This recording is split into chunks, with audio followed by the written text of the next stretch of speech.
Yes, hello students, welcome back to our channel. So in our previous video we have discussed regarding atomic radius. There we have discussed regarding the metallic radius and the covalent radius also. But in this video we are going to talk about the new next classification of atomic radius, that is ionic radius.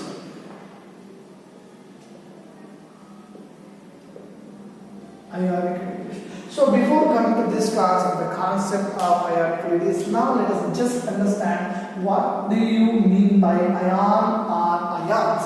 Ions, they are generally the charged particles. The charged particles are known as ions. Charged particles. So we have two types of ions. One is cation and one more is anion. There are two types of ions. One is cation and one more is anion. We have discussed this. The cations are generally the positively charged particles.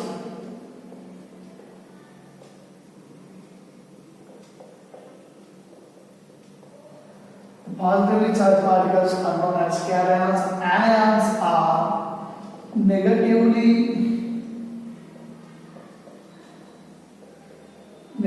charged particles are known as anions. These are the two types of ions. So when do we get an cation and when do we get an anion? So generally when an atom loses electron, we get the cation. And generally loses electrons. When atom loses electrons, we get the positively charged ions, that is cation. Why? It is because we know that electrons are negatively charged. And coming to anion, when an atom gains electrons,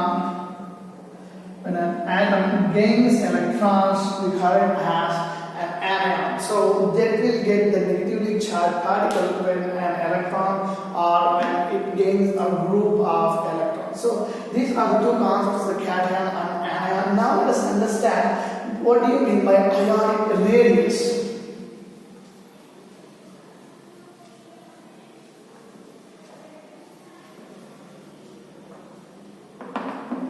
Yes, now we have got information regarding atomic radius. What do you mean by atomic radius? It is the distance between the nucleus of an atom to the outermost shell electron. It is atomic radius. Now, what do you mean by ionic radius? Ionic radius, it is the distance between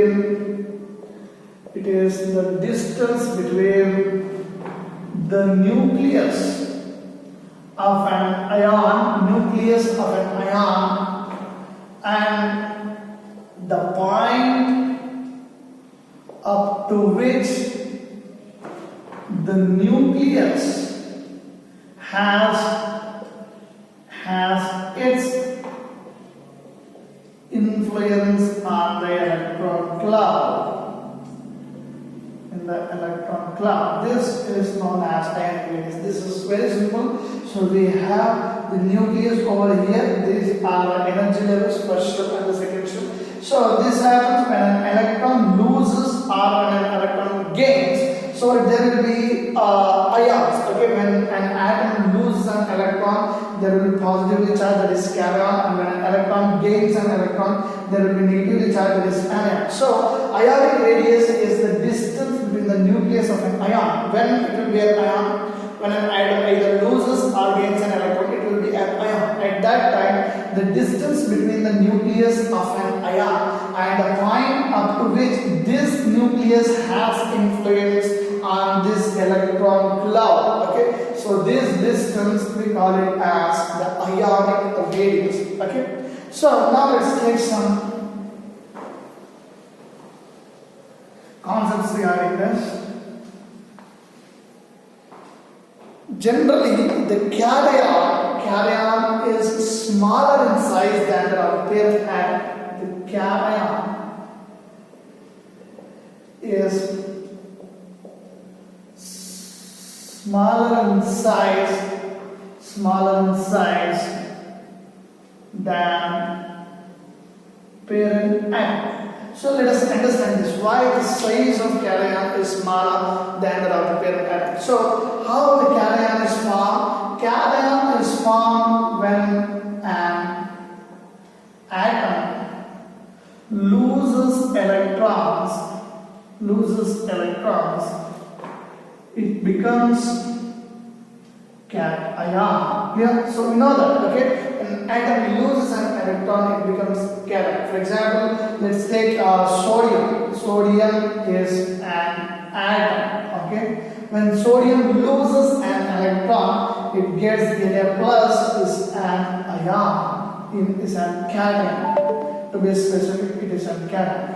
So here the question is, the size of this cation, that is the size of Na plus, is smaller than that of the sodium atom. What is the reason for that? It is because we know that let us write the structure of the sodium, general structure. This is the nucleus we have. So sodium, its electronic configuration is 11. So let's have 1s2, 2s2, 2p6 and 3s1. This is the electronic configuration. Okay, this is the first shell, and this is the second shell, and this is the third shell. Okay, so in the first shell we have 2 electrons. Let me write it in red. In the first shell we have 2 electrons. It is done. In the second shell, how many? We have 8 electrons. 1, 2, 3, 4, 5, 6, 7, and 8. And in the third shell we have only 1 electron. So this is the structure of sodium atom. So now, what is its atomic radius? Atomic radius is this one, the distance between the center of the nucleus to the outermost shell electron. This is the atomic radius of a sodium atom. Now, what happens? Sodium ion. Let us calculate sodium ion. So when will a sodium cation is formed? When it loses an electron. That means when this electron is lost. When this electron is lost, it forms sodium plus ion. So when this electron is lost, what happens?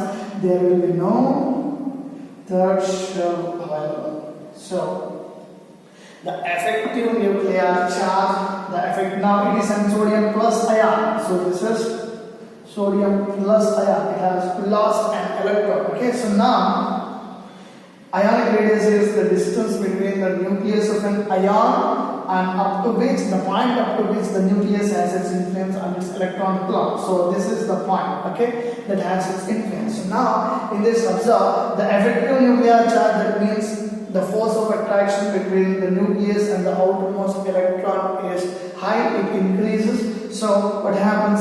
The electron cloud will shrink, okay, it will shrink towards the nucleus. So because of this reason, the ionic radius of the cation, sodium plus, is lesser than that of the sodium atom. Okay, this is the reason. So what happens? On formation of cation,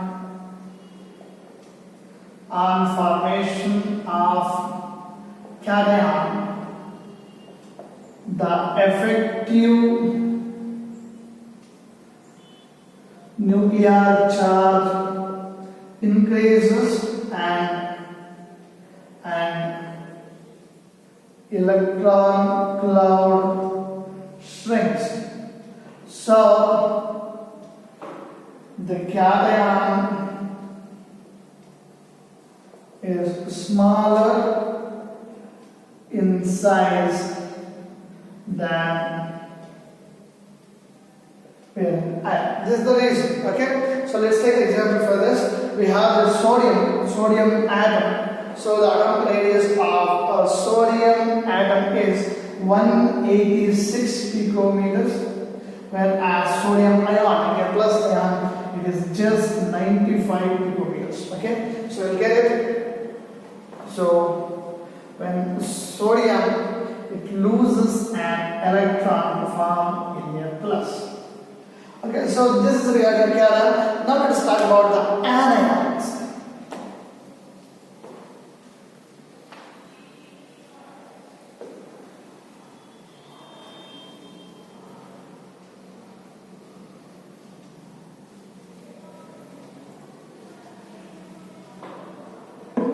So now the concept is for anion.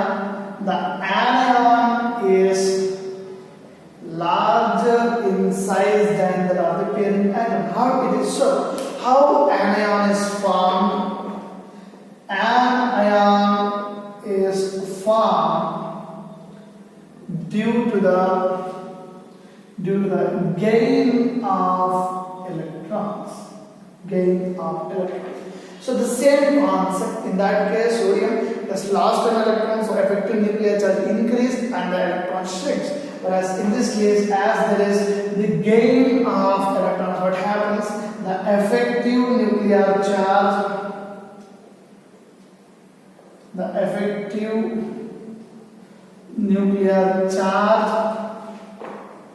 decreases. Why decreases? Because there will be addition of new electron, so there may be a possibility of getting an extra new shell.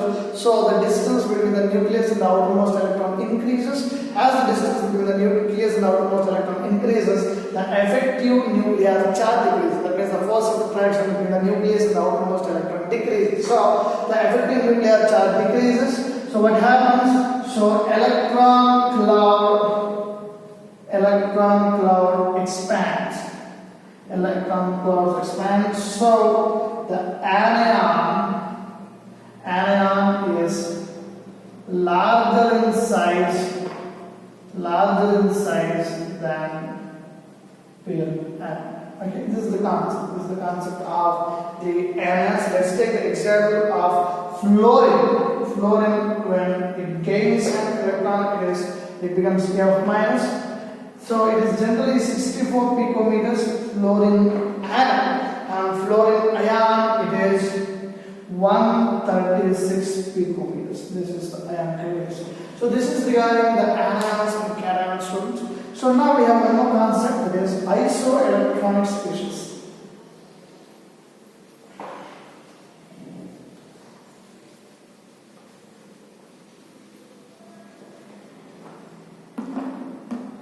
We have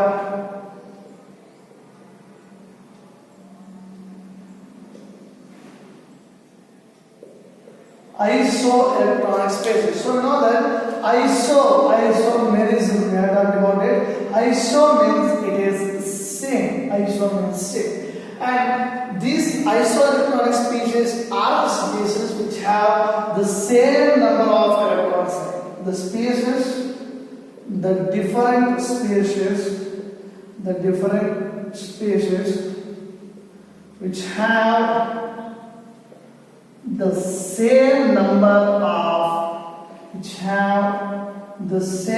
of electrons in it is known as isoelectronic species. Let's take the example for this. We have nitrogen 3 minus, oxygen 2 minus, fluorine minus, and we have sodium plus and magnesium 2 plus. Okay, observe here. This nitrogen already has 7 electrons because atomic number of nitrogen is 7. So it means what do you mean atomic number? It is the number of protons and the number of electrons. That means number of protons will be equal to the number of electrons. So it means that nitrogen already has 7 electrons and we have minus 3 charges here. So plus 7 plus 3. That means minus 3 means we have got 3 electrons. So there is 10 electrons in this. 10 electrons in nitrogen.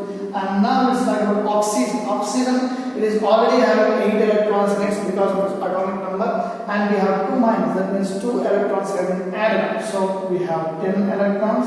And in case of fluorine also, we have 9 electrons. We have a minus charge. Minus charge is nothing but it is minus 1. It is understood. Okay. So 9 plus 1, we have 10 electrons. And in case of sodium, the atomic number is 11, and we have 11 electrons, but we have a plus sign here. Plus sign means an electron is lost. So we have 10 electrons, and magnesium, we have 12 electrons, and whereas in this case 2 plus, that means 2 electrons have been lost.